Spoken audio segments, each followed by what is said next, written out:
नमस्कार, मेरा नाम है दर्पण और आप देख रहे हैं दी लल्लन टॉक। हमारे साथ है सिद्धार्थ जराबी जी और हम लेकर आए हैं खर्चा पानी यानी आपकी फाइनेंशियल बुलेटिन की डेली डोज।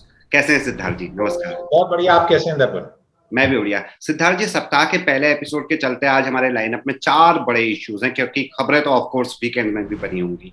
सबसे पहले हम बात करेंगे ओमिक्रॉन की, कोविड का सबसे ज्यादा म्यूटेंट वेरिएंट। इसके हेल्थ एक्सपेक्ट पर तो हम लल्लन टॉप पर फ्राइडे से ही बात कर रहे हैं, साथ ही वैश्विक स्तर पर कई चीजें हो रही है उनको लेकर भी, जैसे इसराइल के बाद अब जापान ने भी विदेशी नागरिकों के आने पर रोक लगा दी है। लेकिन इस शो में हम बात करेंगे इसके आर्थिक पहलू की। सिद्धार्थ जी, कुछ विशेषज्ञ तो कह रहे हैं कि रिकवरी पर सबसे बड़ा ब्लो ओमिक्रॉन से ही आएगा, लेकिन कुछ जानकार चीजों के प्रति इतना निराशावादी रवैया नहीं अपना रहे हैं। एक जगह तो ये भी खबर थी कि ओमिक्रॉन दरअसल ब्लेसिंग इन डिस्गाइज है, क्योंकि ये पिछले वेरिएंट से कहीं कम घातक है। तो इसके फाइनेंशियल एस्पेक्ट्स क्या हैं ब्रॉडर वर्ल्ड में, इंडिया में, ये थोड़ी एक्सप्लेन करें दर्शकों को। देखिए, सबसे पहला अगर इसके ये अभी तक जो इसका साइंस है इस ओमाइक्रॉन के बारे में, वो बहुत कम है। 2-3 चीजें जो आपने गिनाई वो इम्पोर्टेंट है, और वो क्यों इम्पोर्टेंट है मैं ये समझाना चाहूंगा। पहला कि शायद इससे मृत्यु कम होगी क्योंकि ये माइल्ड इन्फेक्शन होगा, पर इसकी जो इन्फेक्शन की जो रेट है, इसके फैलाव की जो है, वो शायद 6 गुना है डेल्टा से भी। सो तेज फैलाव है, बट मृत्यु और सीरियस कंडीशंस कम है, ऐसा अभी कहा जा रहा है। ये बदल सकता है क्योंकि डेटा अभी बिल्कुल कोई बहुत ज्यादा इस पे रिसर्च नहीं हुई है, इसके जीनोम की अभी सीक्वेंसिंग हर जगह नहीं हुई है, और साउथ अफ्रीका के जिन साइंटिस्ट ने ये पूरा जानकारी दी है उसके आधार पे ये अभी तक है। अब दूसरा विषय, इसको आर्थिक इश्यूज से जोड़ते हैं। अभी तक अर्थव्यवस्था पे कोविड का क्या असर था? कोविड का असर ये था कि उसने अर्थव्यवस्था को चक्का जाम कर दिया था। और पहले जब शुरुआती कोविड था 2020 में, तो कोविड के फैलाव से पहले ही सब कुछ चक्का जाम हो गया। सरकार ने तय किया नेशन वाइड लॉकडाउन, और बहुत स्ट्रिक्ट और बहुत ही हार्ड लॉकडाउन था। उसके बाद हमने देखा कि जब अर्थव्यवस्था बिल्कुल टूट गई, जीरो पे आ गई, नेगेटिव में चली गई, तो केंद्र और राज्य सरकारों ने कहा भैया कोविड रहना पड़ेगा, हमें कोविड के साथ जीना सीखना चाहिए। दूसरी फेज आई डेल्टा की, और डेल्टा का इसलिए मैं उदाहरण यहां देना बड़ा जरूरी है कि अगर आपको ध्यान हो तो डेल्टा के समय पे आर्थिक प्रतिबंध कम लगे बनिस्पत के जो 2020 में पहले लगे थे, और डेल्टा इसी साल आप माने अप्रैल से ही शुरू हुआ उसका प्रकोप, यानी इन्फेक्शन पहले था बट उसका जो सबसे घातक प्रकोप था वो अप्रैल में आया। और अप्रैल और मई और जून, वो जो तिमाही थी आर्थिक दृष्टि से, जिसे पहला क्वार्टर कहा जाता है भारतीय वित्तीय वर्ष का, वो लगभग बहुत एक दिक्कत का अवसर था। बट उसका डेटा जब आया तो हमने देखा अर्थव्यवस्था पूरी खत्म नहीं हुई थी, उसमें होटल, एयरलाइन और इन सब पे असर पड़ा था। उस दौर में आपको ये याद होगा कि फ्लाइट्स तब भी नहीं बंद की गई। इसलिए ओमाइक्रॉन का जो सबसे बड़ा बात आज की डेट में हमें समझनी चाहिए कि क्या सरकार पहले लॉकडाउन और उसके साथ जो स्ट्रिक्टनेस थी ऐसा लगाने का सोच रही है? अभी तक हमारे पास कोई संकेत नहीं है। और कुछ लोग और उद्योग जगत के कुछ लोग ये कह रहे हैं, पूरा खुल के नहीं, दबी दबी बात कह रहे हैं, क्योंकि भारत में उद्योग कई बारी सामाजिक विषयों पे थोड़ा संभल के बोलता है। वो ये कह रहे हैं कि हम कम से कम नी जर्क रिएक्शन नहीं होनी चाहिए, कोई बहुत ज्यादा डर के खौफ के माहौल में कोई निर्णय ना लिए जाएं अर्थव्यवस्था को लेके। कहीं ना कहीं पे जिन उद्योगपतियों ने ट्विटर पे जाके ये बातें कही है, उदय कोटक, आनंद महिंद्रा, किरण मजूमदार शॉ ने अलग अलग बात कही है, बट उसमें से मोटा मोटा ये निष्कर्ष निकलता है कि उद्योग जगत ये कहना चाह रहा है कि एकदम से आनंद फानन में डर के माहौल में कोई ऐसा निर्णय ना लिया जाए। इसलिए मैं मानता हूं कि ओमाइक्रॉन शायद अर्थव्यवस्था के लिए, और मैं बार बार आपके शो पे ये कहता हूं, खुल के कहूंगा कि मेरी प्रभु से प्रार्थना रहेगी, और हम सबको प्रार्थना करनी चाहिए अपने अपने प्रभु से जिस पे हमें विश्वास है, कि ओमाइक्रॉन का कोई घातक असर लोगों की जान पे और उनके माल पे ना पड़े। और एक और आखिरी बात, डेल्टा से और अब तक क्या एक और परिवर्तन हुआ वो ये है कि काफी बड़ी मात्रा में वैक्सीनेशन हो गई है जी। डेल्टा के जो उसका जो जान पे जो उसका असर दुष्प्रभाव पड़ा वो इसलिए भी कहीं ना कहीं था क्योंकि हमारी वैक्सीनेशन उससे पहले हम ढीले पड़ चुके थे, ये बात हमें माननी पड़ेगी। और जिस तीव्रता से, जिस शीघ्रता से, जिस एग्रेशन से वो वैक्सीनेशन कार्यक्रम होना चाहिए था उसमें हम 2-3-4 महीने कम से कम पीछे पड़ गए थे, चाहे वो प्रोडक्शन हो और चाहे वो कई लोगों में वैक्सीन को लेके डर और कुछ राजनीतिक माहौल भी जो वैक्सीन के अगेंस्ट बनाया गया, इन सब का कुल मिला के एक असर निकला। पर तब से और अब में डेल्टा और ओमाइक्रॉन के बीच में एक बड़ी फर्क है कि बहुत बड़ी मात्रा में हमारे देश में वैक्सीन के डबल डोज लग चुके हैं। और आखिर में क्या ये म्यूटेशन और ये वैक्सीन सफल रहेगा, तो उसका मैं लास्ट आपको बात ये कहना चाहूंगा कि अब कुछ लोग चर्चा कर रहे हैं, इस पे हमने आधिकारिक रूप से अभी कोई बात नहीं सुनी है कि शायद अब बूस्टर डोज को जल्दी करने का भी एक समय आ गया है। शायद हमें जिन लोगों को शहरों में, हमारी इकोनॉमी में, अर्थव्यवस्था में, फैक्ट्रीज में, दफ्तरों ने सबने ये रूल्स लगा दिए कि अगर आपके पास 2 डोज नहीं है तो हम आपको आने नहीं देंगे। एयरलाइंस में भी आपसे सर्टिफिकेट मांगते हैं वैक्सीनेशन की। तो कहीं ना कहीं पे बूस्टर डोज पे विचार करना चाहिए, क्योंकि अगर अभी बूस्टर डोज का निर्णय होगा 2-3 महीने लगने में लगेंगे, और अगर हम सही समय पे ये कुछ कदम लें तो शायद इसका जान और माल दोनों पे प्रभाव लिमिटेड रहेगा। दर्पण ऐसी आशा कर सकते हैं, ये मैं ये कहना चाहता हूं, ये क्लैरिफिकेशन कि ये अभी तक की जानकारी के अनुसार पिछले 4-5 दिन की जानकारी है, भगवान ना करे 10 दिन बाद जानकारी बदल भी सकती। जब मैं फ्राइडे को आपसे मिला था तो आपने ऑफलाइन भी बूस्टर डोज के बारे में बताया था। एक चीज और हमने डिस्कस की थी कैमरे के सामने नहीं, कि आज बेशक निफ्टी साइडवेज रहा, मतलब जितने में खुला करीब उतने में ही बंद हुआ, 14 पॉइंट बढ़ा, लेकिन फ्राइडे को इसमें काफी बड़ी गिरावट दर्ज हुई थी। और आपने जो बात कही थी कि जो लॉकडाउन शेयर्स हैं वो उनको वो कितने घटे हैं वो देखने चाहिए। आज भी वही चीज थी कि होटल इंडस्ट्री और वगैरह और फार्मा, जबकि फ्राइडे को भी बढ़ा था। और इंटरेस्टिंगली आज भी अगर ब्रॉडर मार्केट देखें तो 1500 शेयर्स के रेड जोन के मुकाबले करीब 400 शेयर्स ही ग्रीन है। हालांकि हम शेयर्स के बारे में कुछ भी बातें नहीं कह सकते जैसे कि आपने कहा था, लेकिन फिर भी एक स्पेकुलेशन या क्या चल रहा है, क्या ज्यादा डरा हुआ है शेयर मार्केट या कैसे चल रहा है? देखिए, मार्केट का एक फीचर समझिए, कई बारी मार्केट कम जानकारी पे ज्यादा उछाल लेता है। उछाल से मतलब मेरा वोलेटिलिटी का है, ऊपर जाना और नीचे भी। और जो चीज ऊपर जाती है कभी न कभी नीचे आना ही है। तो मार्केट की एक नेचर समझनी हमें बहुत जरूरी है कि स्टॉक मार्केट कम जानकारी पे कई बारी बहुत बड़े उसमें नीजर रिएक्शंस आ जाते हैं, बिकवाली का माहौल आ जाता है, क्योंकि हर किसी के मन में ये रहता है कि यार भागो, शेयर गिरने से पहले हम अपना बेच के निकल लें दाम बचाने के चक्कर में। तो उसमें भेड़चाल शुरू हो जाती है। और शेयर मार्केट की दूसरी एक नेचर है कि वो रिकवरी भी बड़ी तेजी से करता है जैसे जैसे जानकारी मिलती है। जी। शुक्रवार और आज सोमवार के बीच में 2 दिन की छुट्टी थी। हालांकि जो यूएस मार्केट है, विदेशी बाजार है, फ्राइडे हमारी रात उनकी सुबह थी, वहां भी गिरावट आई क्योंकि एक ग्लोबल फेयर आया। बट 2 चीजें ऑपरेट कर रही है। एक, कहीं ना कहीं पे ओमाइक्रॉन को लेके हर घंटे 2 घंटे में जो नई जानकारी मिल रही है, उसके इन्फेक्शन, उसके फैलाव पे कुछ जो निर्णय लिए हैं, जैसे हमने तय किया है, भारत ने तय किया है कि 12-13 कंट्रीज के लोग जो आएंगे उन पे ज्यादा कठिन निगरानी रखी जाएगी। कुछ लोग तो कह रहे हैं बिल्कुल बैन कर दीजिए वहां से फ्लाइट्स, सरकार अभी सब चीजों का विश्लेषण करके करेगी। तो उसके कारण थोड़ा माहौल मुझे लगता है थोड़ा सा सुधरा है, डर का माहौल कहीं ना कहीं कम हुआ है। दूसरा ये है कि जब कोई अच्छा शेयर टूटता है तो कई ब्रोकरेजेस ने उसके लिए एक लेवल बताई होती है कि जिस लेवल पे वो बाई के लायक है, खरीदने के लायक है।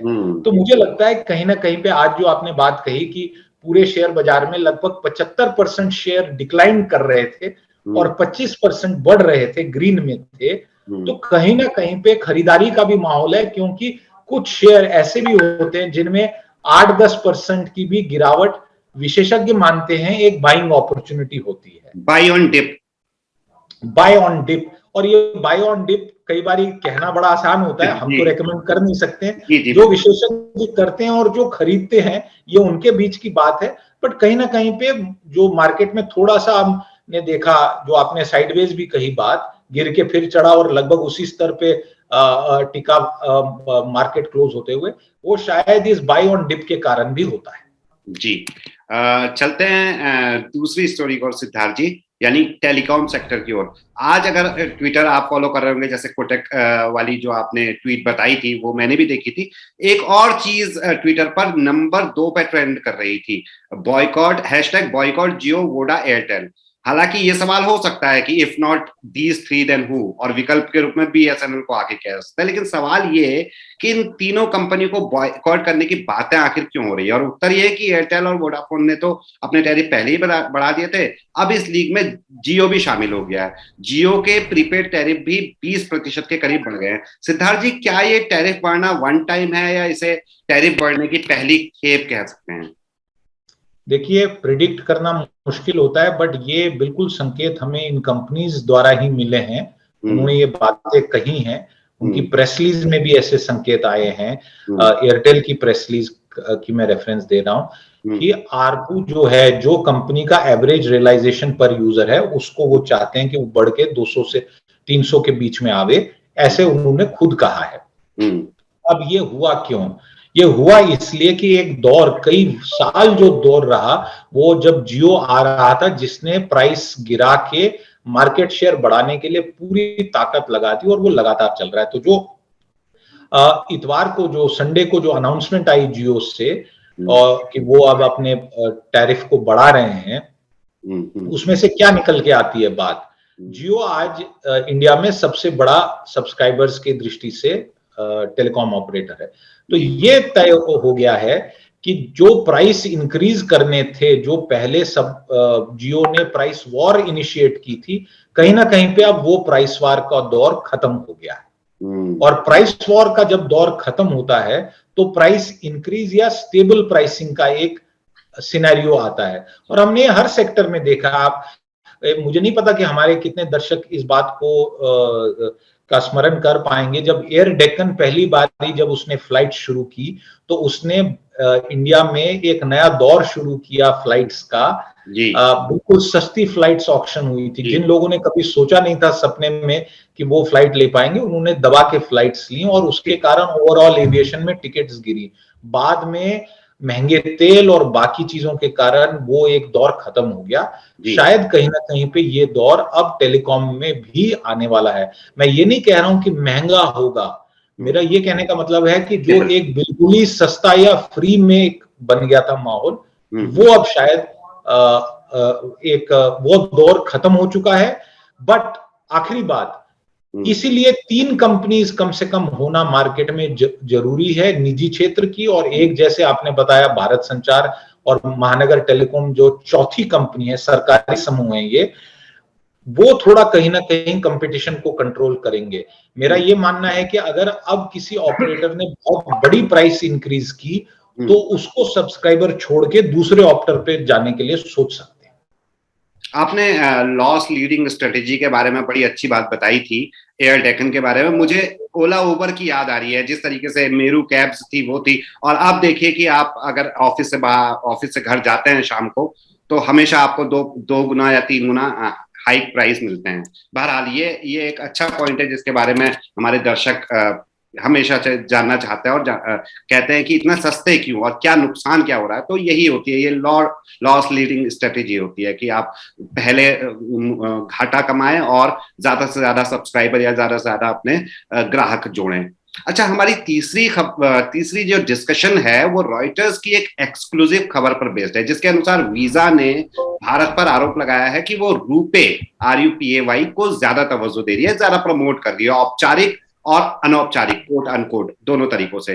RuPay National Payments Corporation of India यानी NPCI का प्रोडक्ट है, no loss no profit product है। मास्टर कार्ड भी सिद्धार्थ जी इसी तरह के आरोप मोदी सरकार पर लगा चुकी है। अब आपसे दो सवाल, एक तो ये बात है कितनी सत्य है, कितना इसमें बढ़ा चढ़ाकर पेश कर रही है मास्टर वीजा, और अगर ये बात सत्य है तो ऐसा करना क्या गलत है या सही है?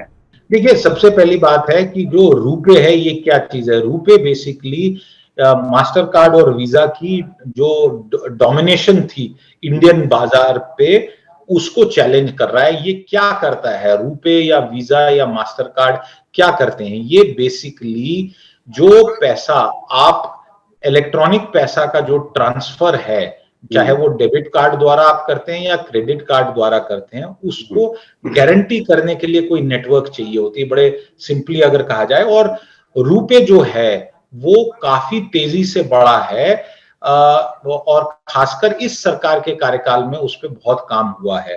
जो आंकड़ा, जिस स्टोरी का आपने हवाला दिया, उसी स्टोरी के हवाले से ये जानकारी मिलती है कि लगभग 63% 952 मिलियन यानी 95 करोड़ डेबिट और क्रेडिट कार्ड अगर जो इंडिया में है नवंबर 2020 के आंकड़े के अनुसार, उसमें से 63% रुपए पे थे। और रुपए किन लोगों से द्वारा है? भारतीय जो सारे सरकारी बैंक है वो रुपए से टाई अप करके अपना सारा पेमेंट, ट्रांसफर और ऑथेंटिकेशन का काम करवाते हैं। और ये जरूर है कि सरकार ने लगातार ये कहा है कि हमें एक इंडिया में अपना मनी का ट्रांसफर सिस्टम होना चाहिए था, और वित्त मंत्रालय ने भी अपने बैंक्स को ये एक प्रकार से एनकरेज किया है कि जी आप अपने एक स्वदेशी पेमेंट सिस्टम को बढ़ाइए। और एक और चीज इसमें जो बड़ी इंपॉर्टेंट है, कहीं ना कहीं पे मास्टर कार्ड और वीजा कार्ड एक दूसरे विषय से भी नाराज हैं, और ये नाराजगी शायद हमने आपके शो पे पहले भी इस पे चर्चा की है।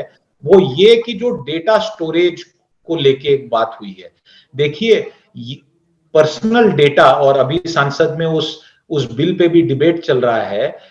करोड़ों जितने सारे इंडिया के सिटीजन्स है जो किसी भी सोशल मीडिया को इस्तेमाल करते हैं, किसी भी इस टाइप की फॉरेन नेटवर्क को इस्तेमाल करते हैं, उनका डेटा बाहर स्टोर होता है इंडिया से। और 2018 में रिजर्व बैंक ऑफ इंडिया ने ये कहा था कि ये जो डेटा है ये इंडिया में ही स्टोर होना चाहिए। अगर इंडियंस के बारे में डेटा आपके पास है, आप इंडिया में काम कर रहे हैं, आप इंडिया में प्रॉफिट कमा रहे हैं, इंडिया में बिजनेस है, तो इंडिया में ही उसके सर्वर लेके डेटा लगाइए। और ये मास्टर कार्ड और वीजा काफी समय से इसको रेजिस्ट कर रहे हैं, और वो अपनी सरकार द्वारा इस पे प्रेशर डलवा रहे हैं इंडिया पे। ये अमेरिकन कंपनीज की एक आदत रही है। मैंने इसको अपने पूरे रिपोर्टिंग करियर में देखा है कि जहां तक अमेरिका है, वो अपनी कंपनीज का बढ़ावा ग्लोबल मार्केट्स कैसे कैप्चर करे, इंडिया जैसे मार्केट को कैसे कैप्चर करे, उस पर बहुत उनको सपोर्ट करते हैं। चाइना भी ऐसे ही करता है। हमारे यहाँ पे कंपनीज को बुरा माना जाता है, रोज नारे लगते हैं अडानी, अंबानी, टाटा, जो कि नौकरी देने वाले लोग हैं, और कंपनीज को जलील करना, कंपनीज के अगेंस्ट बोल के लोग अपनी राजनीति चमकाते हैं। मैं नाम नहीं लेना चाहूंगा। और ये भूल जाते हैं कि किसी भी कंट्री के पास अपनी अर्थव्यवस्था में अपने कंपनीज होना बहुत आवश्यक है, नहीं तो सब विदेशी आपको लूट लेंगे। और हमारे देश में ये बड़ा सेंसिटिव मैटर है। आखिरकार हमें ये नहीं भूलना चाहिए कि अपने 2000 साल का जो इतिहास है। तो इन सब चीजों को ध्यान में रखते हुए मैं मानता हूं कि ये प्रेशर अमेरिकन कंपनीज का है, वो मार्केट के लिए बिल्कुल ग्रीडी हैं और वो कुछ नहीं देखती हैं। और जहां तक रुपए है, हमें रुपए का समर्थन करना चाहिए। सस्ता है, इससे सबसे बड़ा फायदा लोगों का है, इनके चार्जेस बहुत कम है। तो इन चीजों को ध्यान में रखते हुए मुझे इस विषय को मुझे लगता है हमें समझना चाहिए। जी, इसीलिए मैंने आपसे ये भी पूछा था कि अगर ये बात सत्य है तो ऐसा करना सही है या गलत। आपने उसका उत्तर दे दिया। मैं उस बात से कम निजी तौर पर, और जानता हूं दर्शक भी इस बात से संतुष्ट होंगे। चलते चलते फटाफट चौथी एक और खबर ले लेते हैं। सॉवरेन गोल्ड बॉन्ड स्कीम की नई विंडो खुली है। हर साल 4 बार खुलती है। सॉवरेन गोल्ड बॉन्ड स्कीम क्या है और इसमें सॉवरेन का क्या मतलब है, इसके बारे में हम दी लल्लन टॉप में विस्तार से बता चुके हैं, जिस वीडियो का लिंक हम डिस्क्रिप्शन में डाल देंगे। अभी चलते चलते सिद्धार्थ जी जानते हैं आपसे कि 4,791 रुपए में सरकार से 1 ग्राम गोल्ड खरीदने के क्या प्रोज एंड क्या कॉन्स है। 50 रुपए माइनस कर लीजिए अगर आप ऑनलाइन खरीदते हैं तो। देखिए सबसे पहला इसमें ये है जो सबसे बड़ा फायदा है, बाकी 50 रुपए कोई बहुत बड़ा डिस्काउंट नहीं होता, और जो सोना खरीदने के लायक है उसको 50 रुपए नहीं मैटर करता है। जो लोग मोहताज हैं, जिनको 50 रुपए दिन की नहीं कमाई होती है, उनके लिए बहुत बड़ा अमाउंट होता है। ऐसे भी दुर्भाग्यवश कई लोग हैं अपने देश में। तो सबसे बड़ा फायदा है कि अगर लोग सोना खरीदना चाहते हैं और इन्वेस्टमेंट की दृष्टि से सोने को खरीदना चाहते हैं, तो फिजिकल गोल्ड ले लिया जाता है, फिर उसको लिक्विडेट करने में, बेचने में आपका नुकसान रहता है, मेकिंग चार्जेस कटते हैं, उसमें मिलावट होती है। ये जो डिजिटल गोल्ड का ऐसा, और ये बॉन्ड वाला जो सिस्टम है, 8 साल की बॉन्ड है, इसमें ये है कि ये प्योर एक इन्वेस्टमेंट प्रोडक्ट है जो लिंक्ड है गोल्ड प्राइसेस के साथ, और इसकी जो लिक्विडेशन है वो बहुत फायदेमंद है। और आखिरकार इसमें जो शब्द है ना, वो बहुत इंपॉर्टेंट है। ये कोई प्राइवेट गोल्ड बॉन्ड स्कीम नहीं है, और ये किसी कॉर्पोरेशन द्वारा भी इशू नहीं। इसमें एक शब्द, बहुत महत्वपूर्ण शब्द इस्तेमाल होता है, उसे कहते हैं सॉवरेन। सॉवरेन का मतलब है कि वो देश का है, तो देश द्वारा बैक्ड ये गोल्ड बॉन्ड है, सेफ प्रोडक्ट है। बेशक इसमें उतना बड़ा जो क्रिप्टो या शेयर बाजार द्वारा रिटर्न्स जो मिलती है वो नहीं मिलती, बट ये सेफ प्रोडक्ट है, काफी साल से चल रहा है, कई लोग इसको प्रेफर कर रहे हैं। कुछ लोग मानते हैं कि ये उनकी इन्वेस्टमेंट प्रोफाइल में फिट नहीं होता है, वो हर किसी का अपना अपना निर्णय है। बट अगर आप सोने को अपने पोर्टफोलियो में रखना चाहते हैं, और फिजिकल गोल्ड की जो कठिनाई है, जो उसके साथ इश्यूज हैं अटैच्ड, उसकी स्टोरेज के, उसके इस्तेमाल के, उसकी रीसेल के, तब आपके लिए ये sovereign gold bond, digital gold एक प्रकार का बहुत अच्छा प्रोडक्ट। तो अगर हमारे दर्शक अगर गोल्ड को अपने पोर्टफोलियो में रखना चाहते हैं, तो फिजिकल के बजाय ये जो सॉवरेन गोल्ड बॉन्ड है वो सबसे अच्छा विकल्प है, ये कहना है सिद्धार्थ जी का। शुक्रिया सिद्धार्थ जी, आज का खर्चा पानी था ये, शुक्रिया। बहुत बहुत धन्यवाद, नमस्कार।